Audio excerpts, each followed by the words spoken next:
Good morning my dear students. आज हम लोग टर्म नंबर 232 का सेमेस्टर 4 का ईसीसी सब्जेक्ट का रिवीजन करेंगे। तो चलिए शुरू करते हैं। Estimating it is the process of determining the cost of the product before it is manufactured.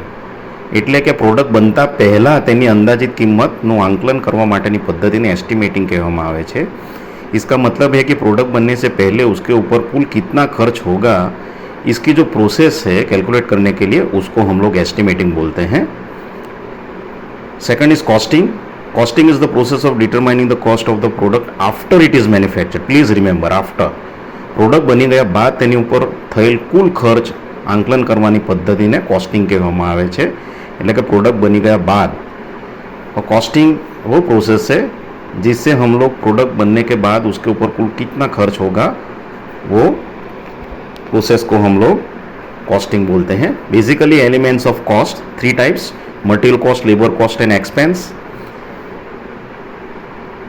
In material cost दो तरह के होते हैं, डायरेक्ट मटेरियल कॉस्ट और इनडायरेक्ट मटेरियल कॉस्ट।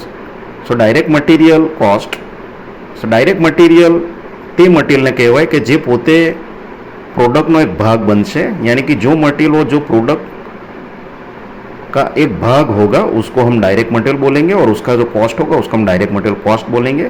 और इनडायरेक्ट मटेरियल कॉस्ट यानी जो मटेरियल प्रोडक्ट का भाग नहीं होगा लेकिन वो प्रोडक्ट की क्वालिटी इंप्रूव करने में उसका काफ़ी रोल होगा, उसको हम इनडायरेक्ट मटेरियल बोलेंगे।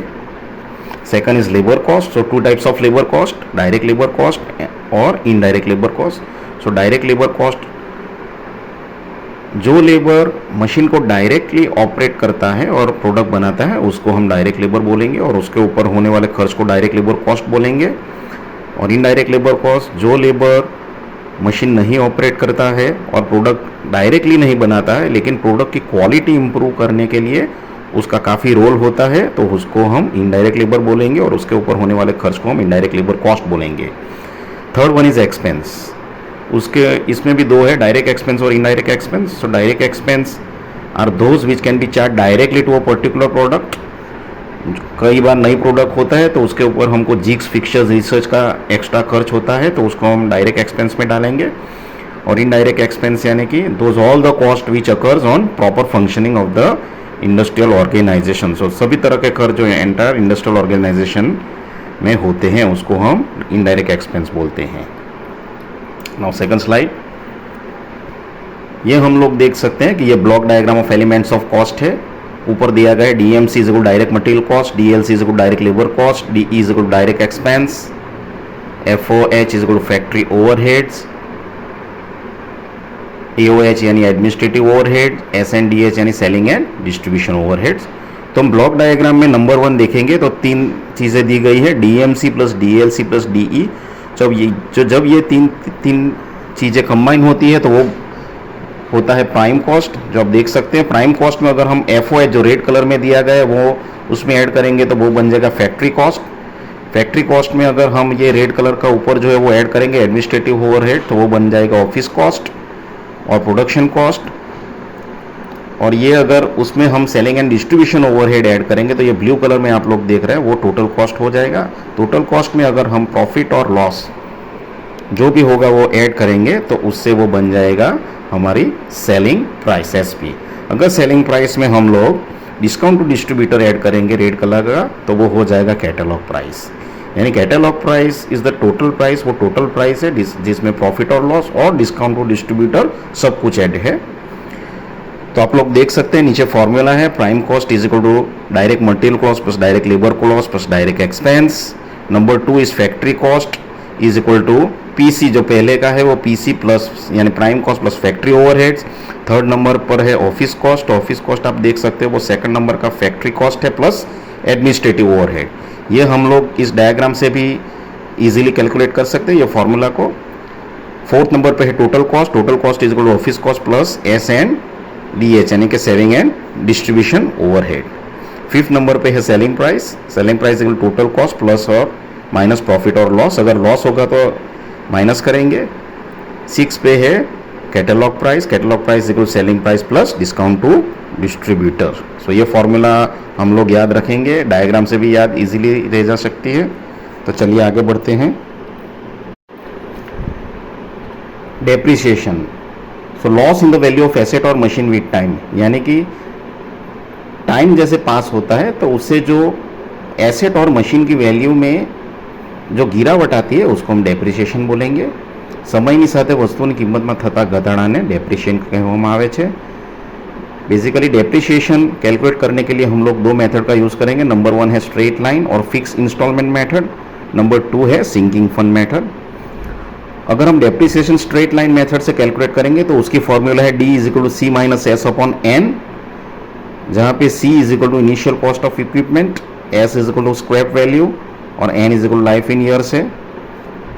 D is equal to rate of depreciation. Number 2 पे ग्रीन में दिखाया गया सिंकिंग फंड मेथड, ये अदर मेथड है। इससे अगर हम लोग डेप्रिसिएशन कैलकुलेट करेंगे तो इसकी फॉर्मूला है D is equal to R into C minus S divided by 1 plus R raise to n minus 1। Remember इधर हमको rate of interest on depreciation भी यूज़ करेंगे, सो ये मेथड थोड़ी हमारे लिए एक्यूरेट होगी। सो बेसिकली इस दो मेथड से हम लोग डेप्रिसिएशन फंड फाइंड कर सकते हैं। Break even point, it is the point at which the volume of output at which neither profit is made nor the loss is occurred. यानी ये ब्रेक इवन पॉइंट वो point है जो हमको volume दिखाएगा जिस वॉल्यूम पे हमको नहीं नफा होगा नहीं नुकसान होगा। सो प्लीज रिमेंबर, જે પોઈન્ટ પર ચોક્કસ વોલ્યુમના પ્રોડક્શન ઉપર આપણને ના નફા ના નુકસાનની પરિસ્થિતિ જોવા મળે છે તેને બ્રેક ઇવન પોઈન્ટ કહેવામાં આવે છે। ડિયર સ્ટુડન્ટ્સ, આપણે એવું પણ કહી શકીએ કે બ્રેક ઇવન પોઈન્ટ દર્શાવે છે કે આપણે કેટલું લઘુત્તમ એટલે કે મિનિમમ પ્રોડક્શન કરવું જોઈએ જેથી આપણને ટોટલ પ્રોડક્શન કોસ્ટ અને આપણી ટોટલ ઇન્કમ એક સરખી રહે અને ના નફા ના નુકસાનની પરિસ્થિતિ ઊભી થાય। એટલે કે આપણે મિનિમમ આટલું પ્રોડક્શન કરીશું તો આપણે નફો પણ ના થશે અને નુકસાન પણ ના થાય। Assumption made in construction of break even chart, એટલે કે આપણે બ્રેક ઇવન ચાર્ટ બનાવીએ છીએ ત્યારે આપણે થોડા એઝમ્પશન કરવા પડશે। Number 1, selling price is assume to be constant, यानी कि सेलिंग प्राइस कांस्टेंट रहेगा। Number 2, there will not be any increase और डिक्रीज इन एफिशिएंसी, यानी कि जो प्रोडक्शन है उसमें कोई इंक्रीज और डिक्रीज का एफिशिएंसी नहीं रहेगा, everything will be constant. Is assume that production is equal to sales, यानी कि जो प्रोडक्शन होगा वो पूरा बिक जाएगा, ये भी हमको एज्यूम करना पड़ेगा, हमारे पास कोई बचा नहीं रहेगा। और नंबर 4 है cost of production is remaining constant, यानी कि थ्रू आउट जो प्रोडक्शन होगा उसमें रॉ मटेरियल वो सब की कीमत कांस्टेंट रहेगी। 4 एजम्पशन है, ये रिवाइज करते हैं assumption. Number 1, selling price constant रहेगा। नंबर 2, एफिशिएंसी भी कांस्टेंट रहेगी, इंक्रीज भी नहीं और डिक्रीज भी नहीं होगी। नंबर 3 पे है कि जो भी प्रोडक्शन होगा वो पूरा बिक जाएगा, so it is assume that production is equal to the sales. And number 4, जो कॉस्ट ऑफ प्रोडक्शन है यानी रॉ मटेरियल वो सबका कॉस्ट भी कांस्टेंट रहेगा। ये 4 एजम्पशन हम लोग को ब्रेक इवन चार्ट में चाहिए।